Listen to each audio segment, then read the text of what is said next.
నమస్తే టీవీ8 విశ్లేషణకి స్వాగతం.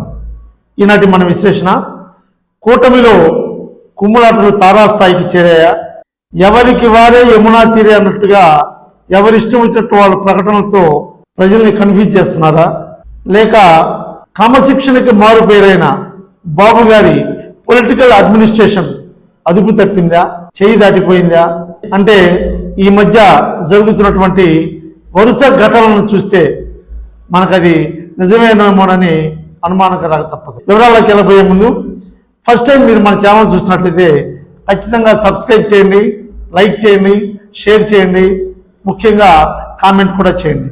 Thank you.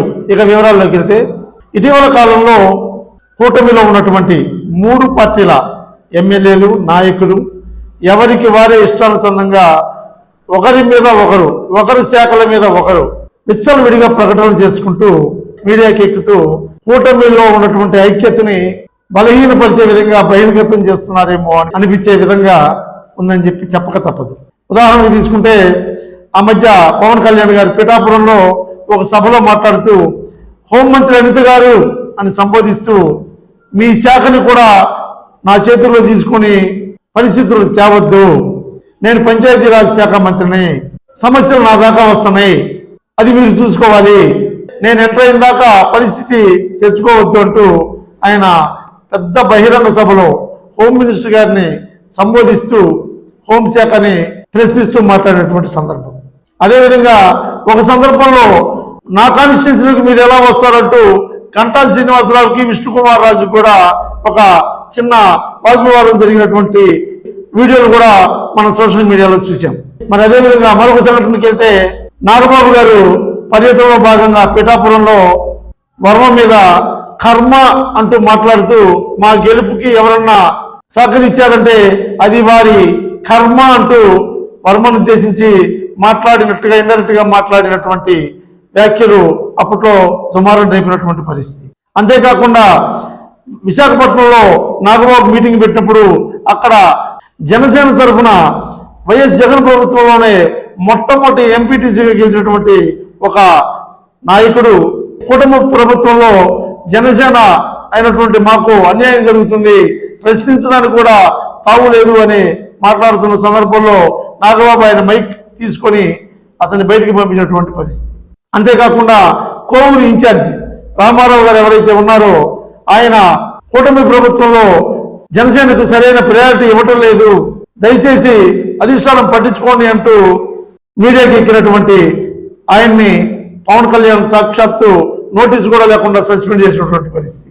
అంతేకాకుండా బొలిశెట్టి శ్రీనివాసరావు జనసేన ఎమ్మెల్యే ఎవరైతే ఉన్నారో స్థానిక సంస్థల్లో మాకు దారుణమైన అన్యాయం జరుగుతూ ఉంది, మేము ఇచ్చినటువంటి పరిస్థితులు ఏమి పట్టించుకోవట్లేదు, జనసేన ఎమ్మెల్యేల చోట ఇన్ఛార్జీలతో నడిపిస్తున్నారు అంటూ ఆయన అధిష్టానం దృష్టికి తీసుకెళ్తానంటూ ఒక మీడియా ఛానల్తో మాట్లాడితే దాన్ని దృష్టిలో ఉంచుకున్నటువంటి పవన్ కళ్యాణ్ 15 సంవత్సరాల పాటు కూటమి ఇలాగే కొనసాగుతుంది కాబట్టి కొన్ని పరిస్థితులకు తలొగ్గి నడుచుకోవాల్సిందే, అలా లేని పక్షంలో ఎవరి దారి వారు చూసుకోవచ్చు అంటూ పవన్ కళ్యాణ్ చెప్పినటువంటి పరిస్థితికి జనసేనకులు ఒక్కసారి కిన్నులైనటువంటి పరిస్థితి.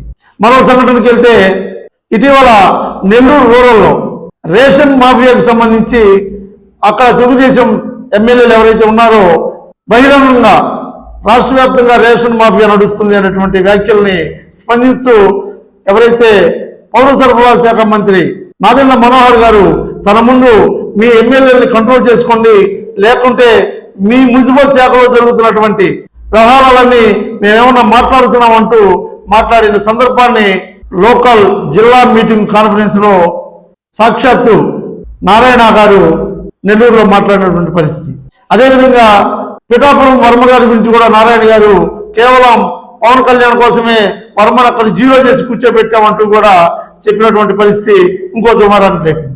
అంతేకాకుండా శ్రీకాళహస్తి విషయం తీసుకుంటే బొజ్జల సుధీర్ రెడ్డికి జనసేన నాయకులు విన్నతకి జరిగినటువంటి ఏదైతే వైరుధ్యమైనటువంటి వాతావరణం ఉందో దాదాపు హత్య దాకా దారితీసినటువంటి పరిస్థితి.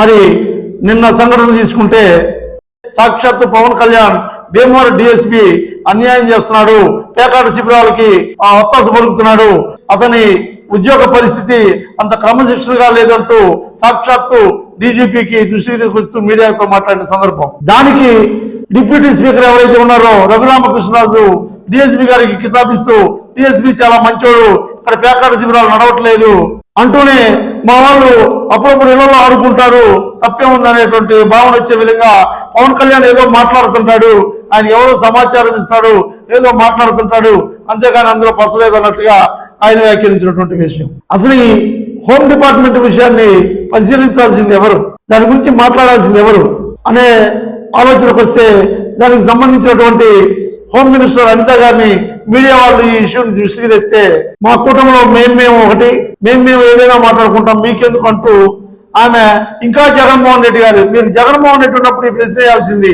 చాలా హాస్యాస్పదమైన సమాధానం.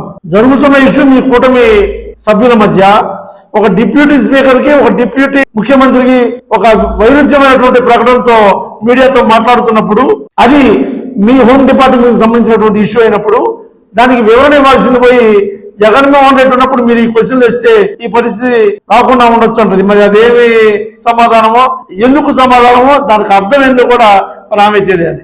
చాలా హాస్యాస్పదం. అక్కడ జేసీ ప్రభాకర్ రెడ్డిని తీసుకుంటే ఆయన దాదాపు ఐపీఎస్ స్థాయి అధికారిని చెప్పుతో కొడతా పడకా గిడకంటూ మాట్లాడుతున్నటువంటి పరిస్థితి. టోటల్ గా ప్రజలు గమనిస్తా ఉంటారు. ఈ వరుస ఘటనలన్నింటినీ దృష్టిలో ఉంచుకుంటే గతంతో పోల్చుకుంటే చంద్రబాబు నాయుడు గారి గత అడ్మినిస్ట్రేషన్ లో ఒక మంత్రి, ఒక ఎమ్మెల్యే, ఒక జిల్లా స్థాయి, ఒక మండల స్థాయి నాయకుడు మాట్లాడాలన్నా కానీ చాలా క్లారిటీతో క్రమశిక్షణతో ఉండేవి ప్రకటనలు. ఇప్పుడు ఎవరిష్టం వచ్చింది వాళ్ళు మాట్లాడుకుంటున్నారు, ఎవరిష్టం వచ్చిన ప్రకటన వాళ్ళు ఇస్తున్నారు. అధికారులు తమ ఇష్టారాజ్యంగా ప్రవర్తిస్తున్నారు, అదుపు లేదు. ఎమ్మెల్యేలు తమ లోకల్ ఎజెండాలని ప్రభావితం చేసుకుని ప్రవర్తిస్తున్నారు. మరి బాబు గారి క్రమశిక్షణ పూరితమైనటువంటి అడ్మినిస్ట్రేషన్ ఏమైంది? ప్రభుత్వ బలగాలు, పార్టీ యొక్క అవసరాలు, కూటమిగా ఉండాలనే దాంతో ఆయన తలకి నడుస్తున్నారా? లేదా ఇలాంటి సంఘటనలు ఆయన దాకా వెళ్ళట్లేదా? లేదా అడ్మినిస్ట్రేషన్ మొత్తం చూసుకున్నటువంటి లోకేష్ కి ఇంకా కూటమి పార్టీల మీద పట్టు ఇంకా రాలేదా?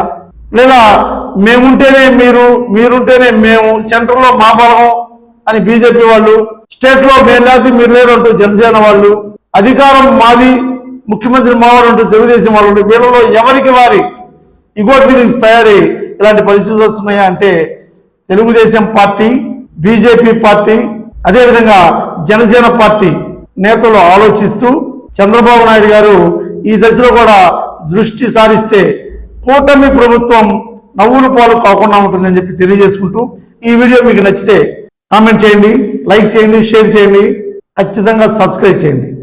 Thank you very much.